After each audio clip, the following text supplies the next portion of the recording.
Hello అండి, welcome back to our channel. ఈరోజు story అందాల రాక్షసి ఎపిసోడ్ 8.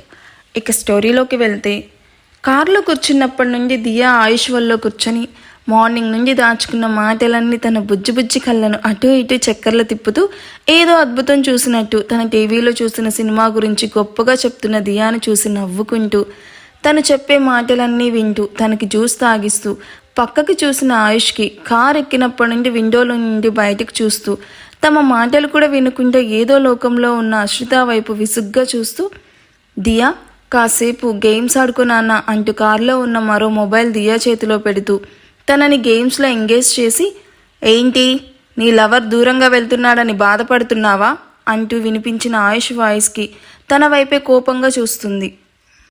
ఏంటా చూపు? కారెక్కినప్పటి నుండి చూస్తున్నా, ఎవరో పోయినట్టు ఏంటా expression? First time husband and డాటర్తో బయటికి వెళ్తున్నా అన్న హ్యాపీనెస్ నీ మొహంలో కొంచెం కూడా కనిపించడం లేదు. మీలాగా నాకు ఫీలింగ్స్ లేవు అనుకుంటున్నారా? నేను మనిషిని, నాకు అన్ని ఫీలింగ్స్ ఉన్నాయి. నేను రాను అన్నా కానీ తీసుకొచ్చారు, ఇప్పుడు వచ్చాను కదా, ఇంకేం కావాలి మీకు? మీరు నన్ను కాసేపు ఒంటరిగా వదిలేయండి అంటూ బాధగా మొహాన్ని విండో వైపు తిప్పుకుంటుంది. ఆయుష్ అశ్రిత మొహాన్ని తన వైపుకు తిప్పుకొని బుగ్గలు నొక్కి పట్టుకొని, ఈ కన్నీళ్ళు దూరంగా వెళ్తున్నాడనే కదా నన్ను పెళ్లి చేసుకుని ఇంకా నా తమ్ముడి గురించి ఆలోచిస్తున్నావంటే నిన్నేం చెయ్యాలి అసలు అంటూ నిప్పులు కక్కుతూ అడుగుతున్న ఆయుష్ వైపు చూస్తూ తన చేతులు నెట్టేసి, మరోసారి ఇలా అసహ్యంగా మాట్లాడారో నేను అసలు ఊరుకోని చెప్తున్నా. మీకు చెప్పానా నేను నిష్కోసం ఏడుస్తున్నానని? మీతో పెళ్ళయ్యాక ఇంకా మీ తమ్ముడిని ప్రేమించే అంత క్యారెక్టర్ లేని దానిలా కనిపిస్తున్నానా అంటూ ఏడుస్తూ ఆయుష్ కాలర్ పట్టుకుని గట్టిగా అరుస్తుంది. గేమ్లో బిజీగా ఉండి అశ్రిత ఆయుష్ మాటలు వినని దియా అశ్రిత అరుపుకు భయపడి డాడీ అంటూ ఏడుస్తూ ఆయుష్ నడుము చుట్టూ చేతులు వేసి తన కడుపులో మొహాన్ని దాచుకుని భయపడుతూ ఉన్న కూతుర్ని చూసి అశ్రిత వైపు కోపంగా చూస్తాడు. దియా ఏడుపు చూసి అశ్రిత తన కన్నీళ్లు తుడుచుకుని, క్యూటీ ఏమైంది బంగారం అంటూ దియాని తన ఒళ్ళో కూర్చోపెట్టుకుని దియా హెయిర్ని చెవి వెనుక పెడుతూ నెమ్మదిగా అడుగుతుంది. Mummy why are you so angry అంటూ తన చిట్టి చిట్టి చేతులతో అశ్రిత మొహాన్ని తడుముతూ చాలా ప్రేమగా అడుగుతుంది. అశ్రిత ఆ చేతులను ముద్దాడి, ఏం లేదు క్యూటీ, మీ డాడీ నా మాట వినడం లేదు అందుకే కోపడ్డా అని తన వైపే గుడ్లురిమి చూస్తున్న ఆయుష్ వైపు ఓ కేర్లెస్ ఎక్స్ప్రెషన్ ఇచ్చి, క్యూటీ లుక్ దేర్ అంటూ రోడ్డు మీద కనిపిస్తున్న వాటిని చూపిస్తూ దియా మూడ్ డైవర్ట్ చేయడమే కాకుండా తన మూడ్ కూడా డైవర్ట్ చేసుకుంటుంది. ఏ కల్మషం లేకుండా బోసి నవ్వులు నవ్వుతూ అశ్రితకు మాటలు చెప్తూ నవ్వుతూ ఉన్న దియాను చూస్తున్న ఆయుష్ కళ్ళల్లో నేటి షమ్మ అది కనిపించకుండా బొటని వేలుతో తుడుచుకొని అసలైన చిరునవ్వు తన కూతురు మొహంలో కనిపించడంతో అశ్రిత దియాలకు తెలియకుండా వాళ్ళిద్దరి పిక్స్ మొబైల్లో భద్రంగా దాచేస్తాడు. వాళ్ళు వెళ్లాల్సిన డెస్టినేషన్ రావడంతో డ్రైవర్ కారు ఆపగానే సెక్యూరిటీ గార్డ్స్ వచ్చి డోర్ ఓపెన్ చేయగానే ఆయుష్ కార్లో నుండి రాయల్గా దిగి అశ్రిత వైపు డోర్ ఓపెన్ చేస్తున్న సెక్యూరిటీని వద్దు అని సైగ చేసి తనే డోర్ ఓపెన్ చేయడంతో దియాను ఎత్తుకుని కిందకి దిగుతుంది అశ్రిత. దియాను అశ్రిత చేతుల్లో నుండి తీసుకొని అశ్రిత చేయి పట్టుకుని లోపలికి తీసుకుని వెళ్తాడు. ఆయుష్ వెనుకని 15 మంది సెక్యూరిటీ సిబ్బంది కూడా వెళ్తూ ఉంటారు. సడన్గా జ్యువెలరీ షాప్కి ఎందుకు తీసుకొచ్చాడో అర్థం అవ్వక ఆయుష్ చేతుల్లో నుండి తన చేతిని వెనక్కి తీసుకోవాలని చూసి సింహం చేతిలో నుండి తప్పించుకోవడం అసాధ్యమని రియలైజ్ అయ్యి విసుగ్గానే ఆయుష్ వెనుకనే వెళ్తుంది.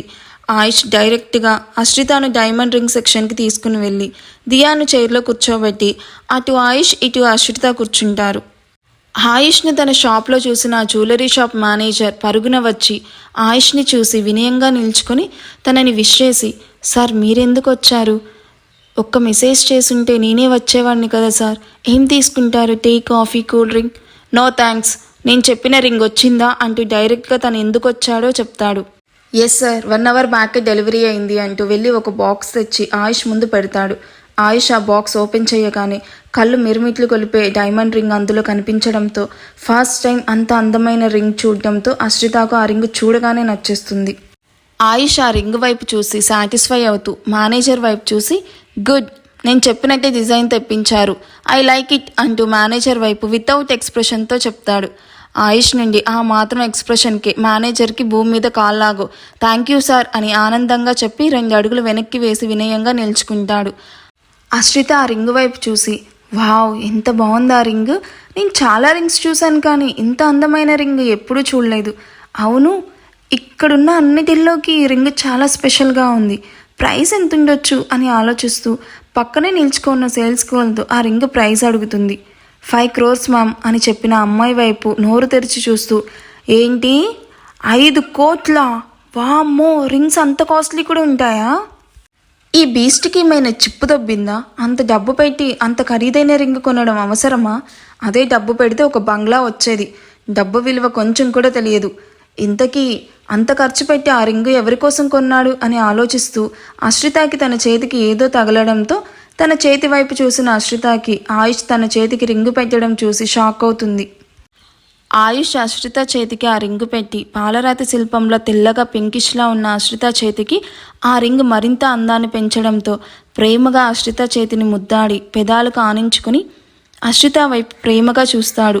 తమ చుట్టూ బాడీ గార్డ్స్, జ్యువెలరీ షాప్లో వర్క్ చేసే వర్కర్స్తో పాటు మేనేజర్ కూడా అక్కడే ఉండడంతో ఆయుష్ వైపు కొరకొర చూస్తూ ఇబ్బందిగా తన చేతిని వెనక్కి తీసుకుని, నాకు ఇప్పుడు ఈ రింగ్ ఎందుకు ఆయుష్ గారు, నాకు ఇంత కాస్ట్లీ రింగ్ వద్దు అని ఆ రింగ్ తీయబోతూ ఉన్న అశ్రిత వైపు ఈవిల్ స్మైల్తో చూస్తూ మేనేజర్కి చెక్ ఇచ్చి దియా కోసం స్పెషల్గా చేయించిన ప్లాటినం చైన్ దియా మెడలో వేసి అశ్రిత వైపు చూస్తాడు. ఎంత ట్రై చేసినా ఆ రింగ్ రాకపోగా గట్టిగా ట్రై చేసినందుకు ఎర్రగా కందిన తన చేతిని చూసుకొని ఏడుపు మొహం పెట్టుకొని, ఈ రింగ్ రావడం లేదా ఆయుష్ గారు, ప్లీజ్ మీరు హెల్ప్ చేయరా అని తన వైపే చేతిని పెట్టిన అశ్రిత ఇన్నోసెన్స్కి నవ్వుకొని ఎర్రగా అయిన తన చేతిని పట్టుకొని మెల్లిగా కిస్ చేసి, ఆ రింగ్ నీ చేతుల్లో నుండి తీయడం అసాధ్యం. నీ చేతి నుండి దీన్ని వేరు చేయడం, నా నుండి నువ్వు దూరంగా పారిపోవడం జరగని పని. అనవసరంగా కష్టపడకు. నీకు కరెక్ట్ సైజులోనే చేయించాను ఆ రింగ్. అది తీయాలని అనుకుంటే నీ వేలు నరుక్కోవాల్సిందే. సో నీకు వేలు కావాలో రింగ్ కావాలో ఇంకా నీ ఇష్టం అంటూ నవ్వుతూ పైకి లేచిన ఆయుష్ని బండ బూతులు తిట్టుకుంటూ అశ్రిత కూడా తన వెనకే వెళ్తుంది. ఆయుష్ అశ్రిత దియాలను ఒక టాప్ మోస్ట్ రెస్టారెంట్కి తీసుకుని వెళ్తాడు. అప్పటికే ఆయుష్ వస్తున్నాడని ఆయుష్ కోసం ఒక ఫ్లోర్ మొత్తం బుక్ అయి ఉంటుంది. ఖాళీగా ఉన్న ఆ ఫ్లోర్ని చూసి మా కోసం ఫ్లోర్ మొత్తం బుక్ చేశాడా అని ఆలోచిస్తూ వేలు వైపు చూసుకుంటున్న అశ్రితకి నిశాంత్ జరిగిన ఎంగేజ్మెంట్ రింగ్ కనిపించకపోయేసరికి రింగ్ ఎక్కడా అని ఆలోచిస్తూ ఎక్కడా అని కంగారు పడుతూ ఉంటుంది. అశ్రితను గుర్తు తెచ్చుకుంటూ తమ ఫ్యామిలీ ఫోటో చూస్తూ ముందు ఎలా ఉండేవాళ్ళం, ఇప్పుడు ఆయుష్ రాకతో సంతోషంగా ఉండే ఫ్యామిలీ ఎలా అయిపోయిందో అని తలుచుకుంటూ ఏడుస్తూ ఉన్న అబితాకు తమ డోర్ బెల్ సౌండ్ వినిపించడంతో కన్నీళ్లు తుడుచుకుంటూ మొహాన్ని నార్మల్గా పెట్టుకుని వెళ్ళి డోర్ ఓపెన్ చేసిన అభి ఎదురుగా ఉన్న వ్యక్తిని చూసి షాక్ అవుతుంది. తను లావుగా, పొడవుగా, ఫిట్గా 6 feet హైట్ పైనే ఉన్నాడు. చామన ఛాయ రంగు. అసలు ఎవరు ఈ వ్యక్తి, ఎవరండి, ఎవరు కావాలి అంటూ ఆ వ్యక్తిని చూసి భయం వేస్తూనే కంగారుగా అడుగుతుంది. వచ్చిన వ్యక్తి అభి వైపు చూసి, నా పేరు భరత్, ప్రభాకర్ గారి కోసం వచ్చాను. ఆయన ఉన్నారా అమ్మ? ఉంటే భరత్ వచ్చాడని చెప్పండి అమ్మా, ఆయనతో నాకు పనుంది. మీకు మా నాన్నగారు తెలుసా అంటూ భరత్ వైపు అయోమయంగా చూస్తూ అడుగుతుంది. తెలుసమ్మా, మీ ఇంటికి నేను చాలాసార్లు వచ్చాను. నాకు మీ అమ్మ అనిత గారితో కూడా ముఖపరిచయం ఉంది. అవునా? మరి నేను ఎప్పుడు నిన్ను చూడలేదే. మీ ఇల్లు ఎక్కడా, ఏం చేస్తుంటారు? మా నాన్నతో మీకు ఎప్పటి నుంచి పరిచయం? బాబోయ్, ఈ అమ్మాయి పెద్ద క్వశ్చన్ బ్యాంక్లా ఉంది. అనుమానం రాకుండా జాగ్రత్తగా మేనేజ్ చేయాలి అనుకుంటూ, హీ దాదాపు సంవత్సరం నుండి పరిచయం అమ్మా. మీ ఇంటికి నేను ఒక 7 times అయినా వచ్చుంటాను. నేను వచ్చినప్పుడు నువ్వు లేవమ్మా. నేను కూడా నిన్నెప్పుడూ చూడలేదు ఇంట్లో, ఫోటోలో చూడడం తప్ప. 7 సార్లు వస్తే నేను ఒక్కసారి కూడా చూడలేదా? So strange. ఇంతకీ మీరు ఏ పని మీద వచ్చారు? ఇక్కడే నిలబడి చెప్పాలా, ఇంట్లో కూడా కూర్చొని చెప్పొచ్చా అబిత? హో సారీ అండి అంటూ భరత్ని ఇంట్లోకి ఇన్వైట్ చేస్తుంది. నా పేరు కూడా చెప్తున్నాడంటే నిజంగా డాడీకి తెలిసిన వ్యక్తి అయి ఉంటాడు. ఎందుకైనా మంచిది. చేతిలో ఉన్న మొబైల్ నుండి తన ఫ్రెండ్కి కాల్ చేసి లైన్లో పెడుతుంది. భరత్ తనతో తెచ్చిన బ్యాగ్లో నుండి 10 లక్షలు తీసి టేబుల్ మీద పెడుతూ, అమ్మా అభి, ఇది నేను మీ నాన్నగారి దగ్గర నుండి తీసుకున్న డబ్బు. పెళ్ళికి ఇవ్వాల్సింది కానీ కుదరలేదు, అందుకే ఇప్పుడు తెచ్చిస్తున్నా. నా మీద నమ్మకంతో ప్రభాకర్ గారు బాండ్ కూడా రాయలేదు. ఆయన వచ్చాక నేను డబ్బు ఇచ్చానని చెప్పమ్మా, నేను మళ్ళీ ఫోన్ చేస్తాను. ఇంత డబ్బు నిజంగా మీకు అప్పుగా ఇచ్చాడా మా నాన్న? మాకు తెలియకుండా డాడీ ఎప్పుడు ఎవరికి ఇవ్వలేదే. ఇంత అమౌంట్ ఇచ్చినా మాకు ఎందుకు చెప్పలేదు? మీరు ఎవరనుకొని ఎవరికి ఇస్తున్నారు అండి, ఒకసారి చూసుకోండి. మా డాడీకేనా మీరు ఇచ్చింది? అయ్యో, మీ నాన్నగారికే అబిత. నాకు డబ్బులేం చెట్లకు కాయట్లేదమ్మా ఫ్రీగా ఇవ్వడానికి. మీతో చెప్పడం మర్చిపోయి ఉంటాడేమో, జాగ్రత్తగా లోపల పెట్టు అంటూ అమౌంట్ అభి చేతికి ఇస్తాడు. 5 minutes అండి అంటూ ఫాస్ట్గా లోపలికి వెళ్ళి లాకర్లో జాగ్రత్తగా డబ్బు పెట్టి, చాలా థ్యాంక్స్ అండి, సరైన సమయానికి డబ్బు తెచ్చిచ్చారు. డాడీకి హెల్త్ బాగాలేదు, ఇంట్లో ఉన్న డబ్బులు మొత్తం అయిపోయాయి, ఏం చేయాలి అనుకుంటున్న సమయంలో కరెక్ట్గా డబ్బు తెచ్చారు, చాలా థ్యాంక్స్ అండి. అది మీ డబ్బమ్మా, నాకు థ్యాంక్స్ ఎందుకు? నాన్నగారికి ఇప్పుడు ఎలా ఉంది? అలాగే ఉందండి, అక్కని చూడాలని అంటున్నాడు అని చాలా బాధగా చెప్పి, అయ్యో మర్చిపోయాను, ఆగండి మీకు కాఫీ తెచ్చిస్తాను. వద్దమ్మా, నేను వెళ్ళాలి, నాకు అర్జెంట్ పని ఉంది, గ్లాస్ వాటర్ ఇవ్వు చాలు. సరేనండి అంటూ అభి కిచెన్లోకి వెళ్తుంది. తను వెళ్ళగానే వైబ్రేట్ అవుతున్న మొబైల్ కాల్ లిఫ్ట్ చేసి, అన్నా నేను లోపలే ఉన్నాను, మీరు చెప్పినట్టే ఏమాత్రం డౌట్ రాకుండా మేనేజ్ చేశాను, అమౌంట్ కూడా తీసుకుంది. సరే అన్న, ఆయుష్ సార్ మీద అసలు డౌట్ రాకుండా చూసుకుంటాను. ఈ అమ్మాయి చాలా తెలివైందన్న, నేను బయటకు వచ్చాక మీతో మాట్లాడతాను, బాయ్ అంటూ కాల్ కట్ చేసిన భరత్కి ఎదురుగా అమ్మోరిలా కనిపిస్తున్న అభిని చూసి షాక్ అయి పైకి లేస్తాడు. అభి కోపంగా గ్లాస్లో ఉన్న వాటర్ను తన మొహం మీద కొట్టి, నన్నే మోసం చేయాలని చూస్తారా అంటూ లోపలికి వెళ్ళి డబ్బు తెచ్చి భరత్ మొహం మీద విసిరి కొట్టి, ఈ ముష్టి మాకేం అక్కర్లేదు, చెప్పు మీ బాస్కి ఇక్కడ ఎవరు అడుక్కునే వాళ్ళు లేరని. అది కాదు మేడం, మీరు డబ్బు కోసం ఇబ్బంది పడుతున్నారని సార్ ఇచ్చారు, దయచేసి డబ్బు తీసుకోండి మేడం. షటప్, నేను చెప్పానా నీకు ఇబ్బంది పడుతున్నాను అని? నోరు మూసుకొని ఇక్కడ నుండి వెళ్ళు, వెళ్ళకపోతే పోలీసులకి కాల్ చేస్తాను అంటూ కోపంగా చెప్తున్న అభిని చూసి డబ్బును తీసుకుని అక్కడి నుండి వెళ్ళిపోతాడు. భరత్ వెళ్ళాక అభి కోపంగా, ఛా, ఎలా కనిపిస్తున్నాను ఈ మనిషికి? మాకు మా అక్కని దూరం చేయడమే కాకుండా ఇలా హెల్ప్ చేసి మంచివాడిలాగా మార్క్స్ కొట్టేయాలని చూస్తున్నాడా? నెవర్. ఆయుష్ ఎప్పటికీ మా ఇంటికి శత్రువే కానీ ఈ ఇంటికి అల్లుడిగా మాత్రం అవ్వడు. వీధి వీధి అడుక్కొనైనా మా డాడీకి ట్రీట్మెంట్ చేయిస్తాను, కానీ ఆయుష్ ఇచ్చిన డబ్బును తీసుకొని మాత్రం అస్సలు చేయించను అని కోపంగా అనుకుంటూ హాస్పిటల్కి స్టార్ట్ అవుతుంది. ఆయుష్ దియా అశ్రితాలను తీసుకొని ప్రైవేట్ క్యాబిన్లోకి వెళ్తాడు.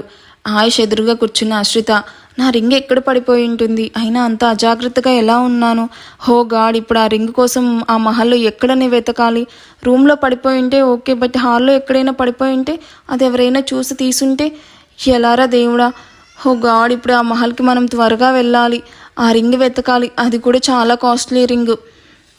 ఆర్డర్ చేసిన సూప్ రావడంతో ఉఫ్ ఉఫ్ అని ఊదుతూ దియాకి మాటలు చెప్తూ తాగిస్తూ ఉన్న ఆయుష్ అశ్రిత ఏదో ఆలోచిస్తూ ఉండడం చూసి అది గమనించి, ఏం ఆలోచిస్తున్నావు? సూప్ తాగు, చల్లగా అయిపోతుంది అంటూ తన వైపే చూస్తాడు. ఆయుష్ అశ్రితను మాలోకం అని అనడంతో అది విని దియా ముద్దుగా 2 చేతులు నోటికి అడ్డుగా పెట్టుకొని క్యూట్గా నవ్వుతుంది. హా, తాగుతున్న ఆయుష్ గారు అంటూ బౌల్ తన ముందు పెట్టుకొని స్పూన్ నోట్లో పెట్టుకోబోతున్న అశ్రిత, ఆయుష్ తనను మాలోకం అనడం గుర్తొచ్చి, నా పేరు మాలోకం భూలోకం కాదు, అశ్రిత ప్రభాకర్ అంటూ ఆయుష్ వైపు చూస్తూ ఉక్రోషంగా చెప్తుంది.